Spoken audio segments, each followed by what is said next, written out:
Hello, good people of YouTube. Mountbatten here. And today, the day of recording at least, the PT client has been updated to update 14.2.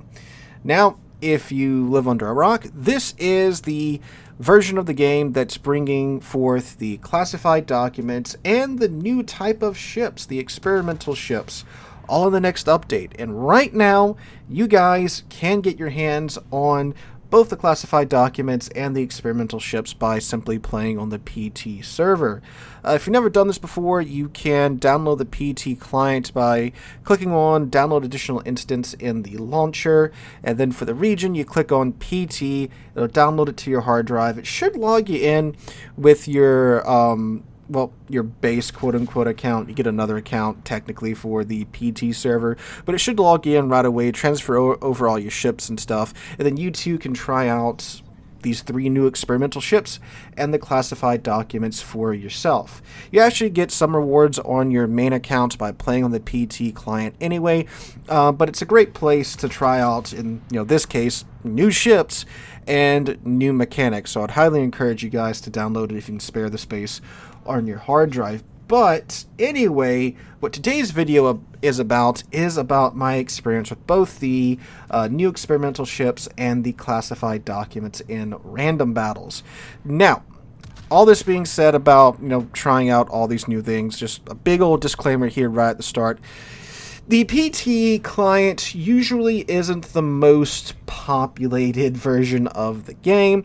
Most players, of course, would rather just either one, they don't know that the PT client is a thing, or two, they'd rather spend their time earning resources and grinding away on their main account, which, fair enough.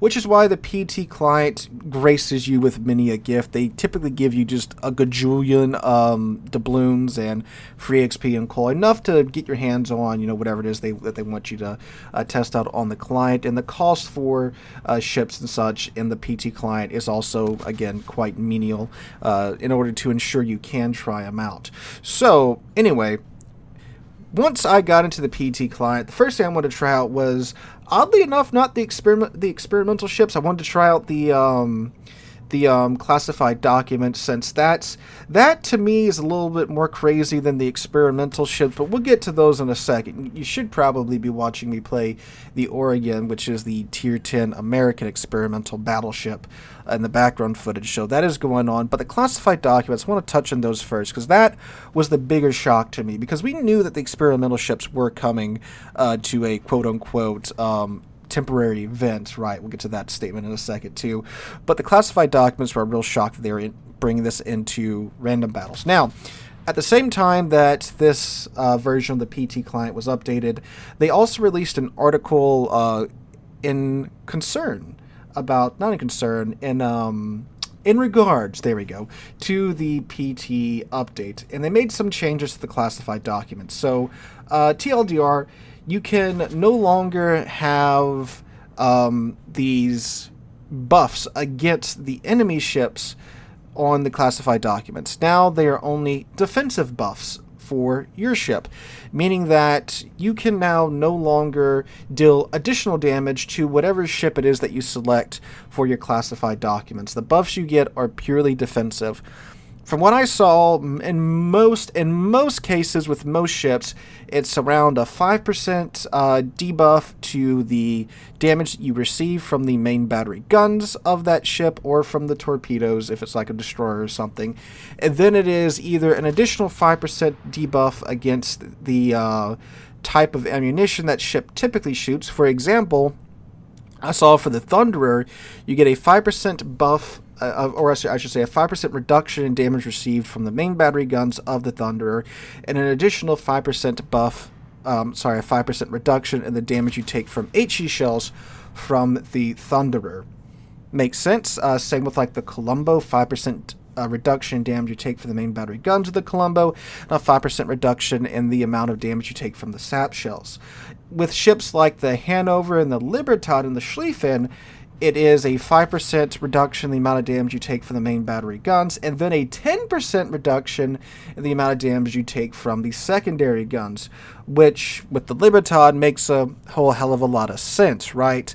Now, what was interesting is that there was still some offensive buffs still applied to the enemy ship when you selected the combat instructions, in the forms of a 5% buff to your AA damage and a 5% buff to your flak damage against planes, which says a lot that they removed all the offensive buffs except for the ones against planes. Says a lot right there, but you still got that. In a game with like the Nakhimov and the Malta and the Shinano, similar buffs were applied to, the amount of damage you would receive from the planes, and the secondary, I guess, reduction in damage, little buff that you get, is typically like whatever, primary armament they would use. With the Nakhimov, it was a debuff to the amount of damage that the skip bombers did to you.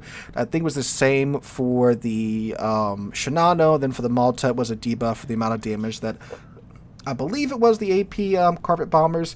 And like the Golden Lute 2, it was a 5% debuff to the damage that you got from the main battery guns, but then a 10% debuff to the damage that you got from the carpet bombers that the Golden Lute line can drop.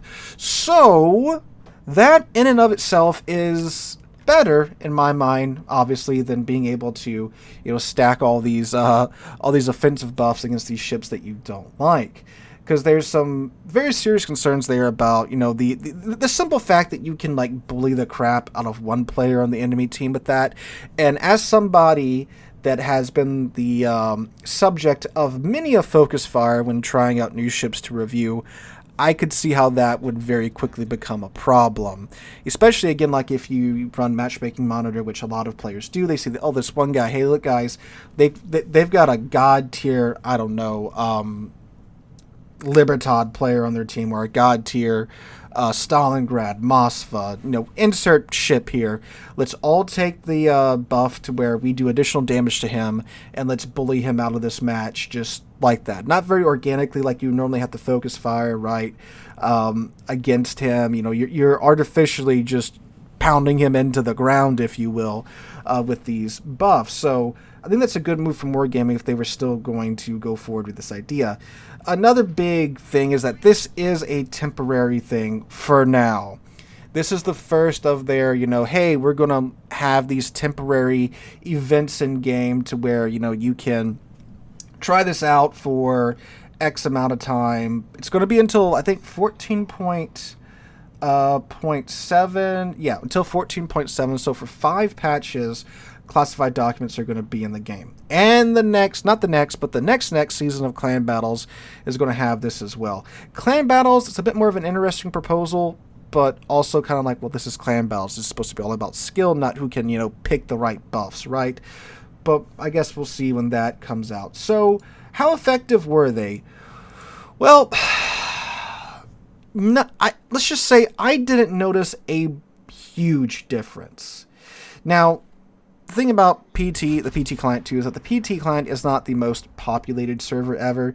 Typically, you'll have like 3 or 4 players, and then the rest of the team will be bots. Again, because players like to, grind to make progress on the main account anyway, or again, they don't know about the PT client.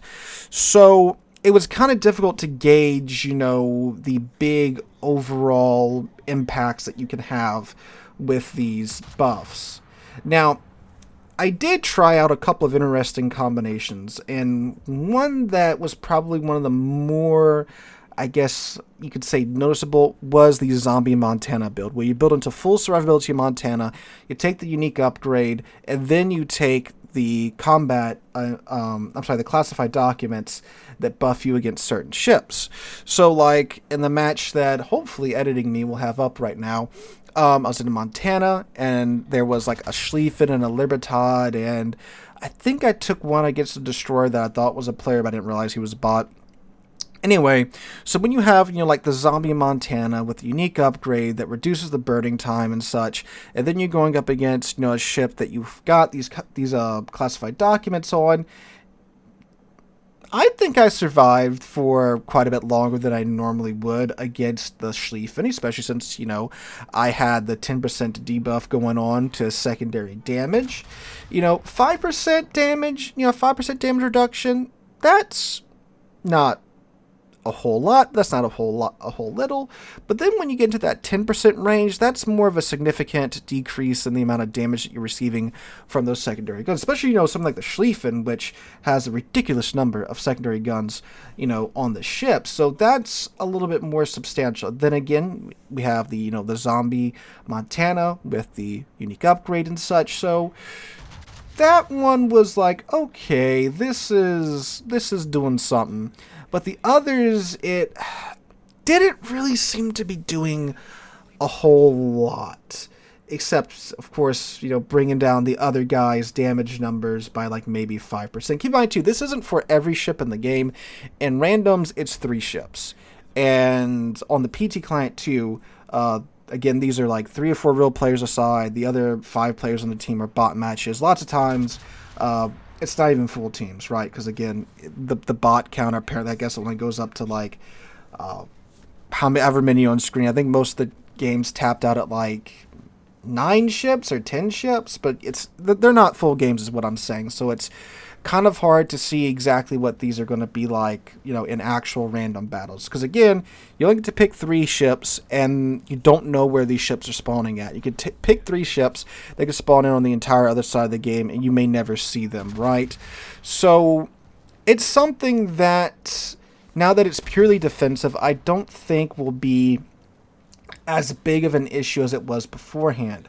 And right now, you don't have to pay anything to get them. But in the future, there's no guarantee that that's going to stay that way. So it's like, okay, it's kind of a neat idea to toy with, maybe in like Arms Race or something that's already a super arcadey mode. But I still don't feel like this belongs in random battles. Like random battles, it's random battles. It's meant to be you and your ship. And yes, the game's arcadey, but this feels like just adding another layer of arcadiness on top of this, which is really funny because in the Warline video, they talked about how complex the game was, how they're trying to simplify it. And then you add another layer of mind games on top of everything else. So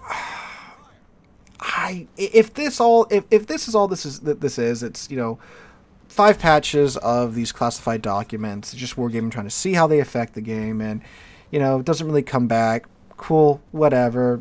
It's a goofy little time. Maybe they can, toss it into some type of arcadey mode that can come back, like, asymmetrics. Asymmetrics with this might be, a good amount of fun as well, But I'm still not a fan of it coming to randoms, even after playing it and after seeing that it doesn't really do a whole lot so far from what I've seen on the PT client. Again, with some goofy builds, you can, kind of push it to be a little bit more effective, but I'm still not a fan of it being a thing on random battles.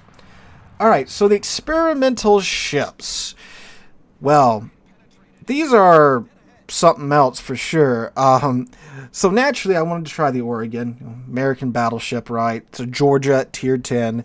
And these are kind of nuts. So the way these work, if you don't know, they have their own baked-in special adrenaline rush, where they have not essentially, it is an improved adrenaline rush skill baked into the ship.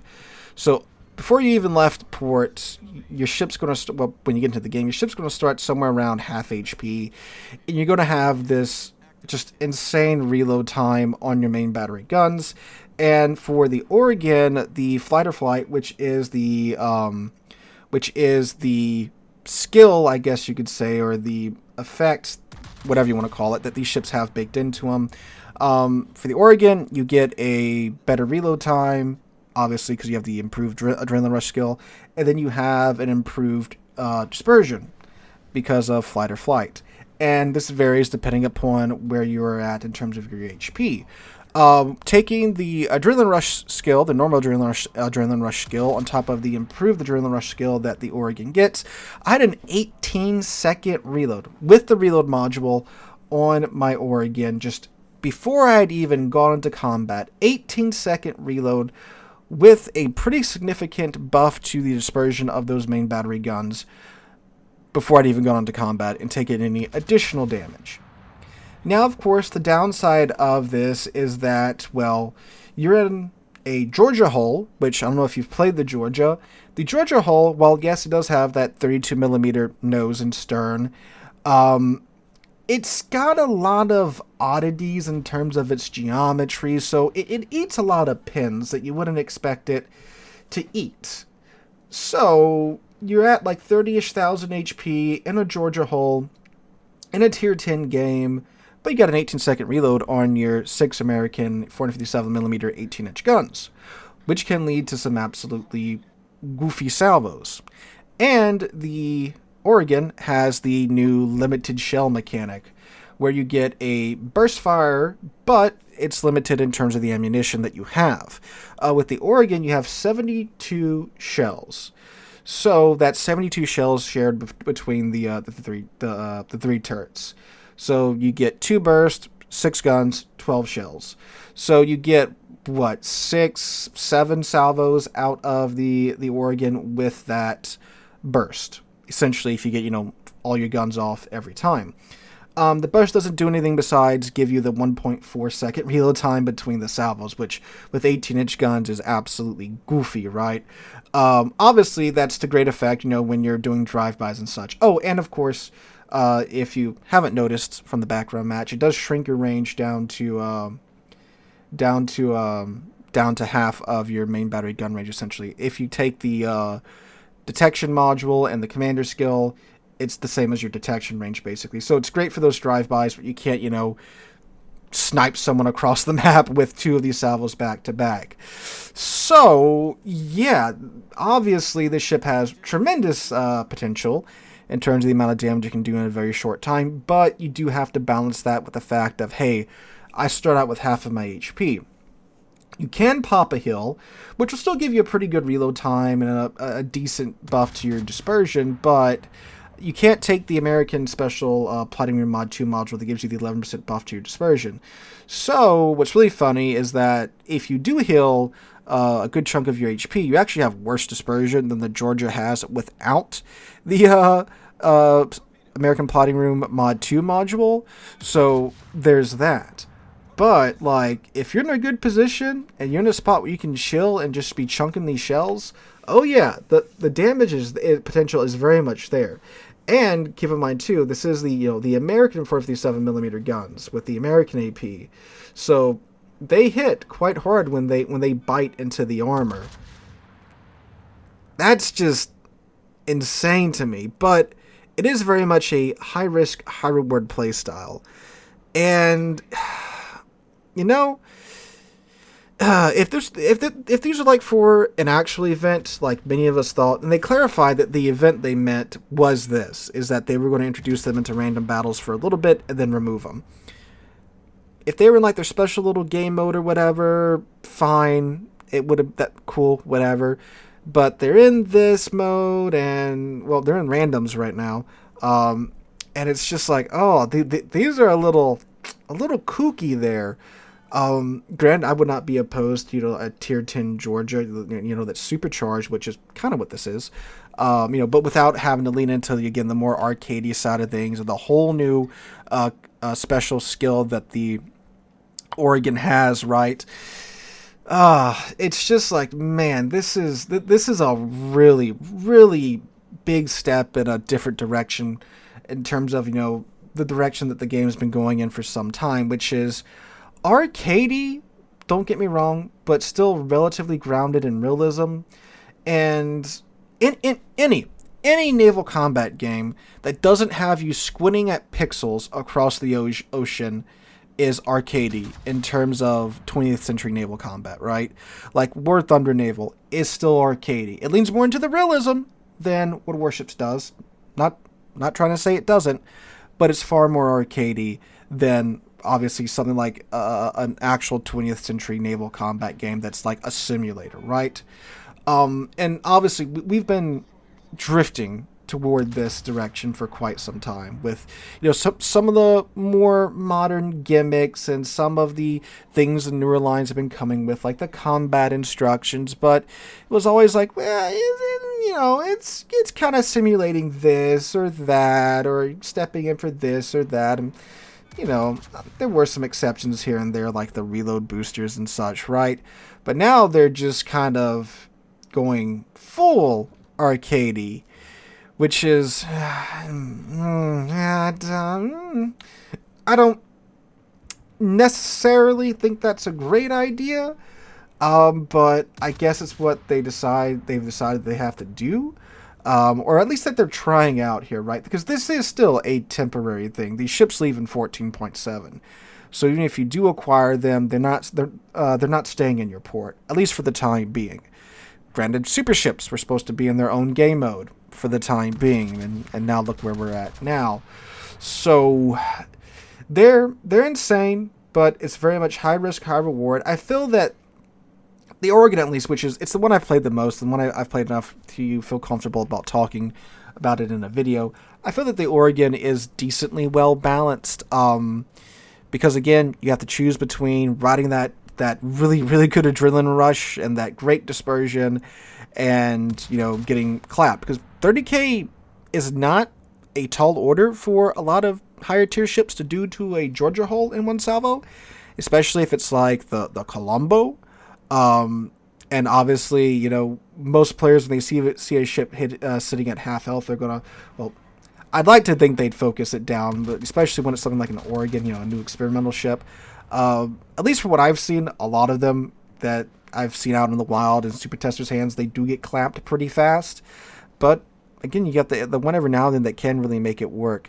So, while yes, it is an absolutely crazy ship when you've got the the super adrenaline rush going and all that jazz, it is very easy to slip up and die. You have a very, very, very, very low cushion for mistakes in the Oregon, and I'd imagine the other two are fairly similar. I played a little bit of the Vijama, but I haven't played any of the Mets. The Vijama is the Borodino shoved into a Tier 9 cruiser slot with her 6 Soviet 16-inch guns. But, yeah, we'll see about that one in the future maybe. But, yeah. Classified documents, not really a big of a deal as I thought they were going to be, because again, Wargaming did go in and change them to be defensive only, but still not a fan of the idea. Experimental ships, a lot more arcadiness being dumped into the game, but I do feel like, again, the Oregon at least feels decently well balanced. Again, we'll see what it's like when it gets into the live server. Again, we've been playing against half-human teams here, with the rest being made up of bots on the PT server. But an excellent way to get a good idea of what's going on is to try it out for yourself. Get down the PT server. It's completely for free. Doesn't cost you a dime to play it. You can try all this for free right now. So I would highly encourage you guys to check it out for yourselves. Hope you guys have a wonderful Friday, wonderful rest of your weekend. Hope to catch you guys in the next one.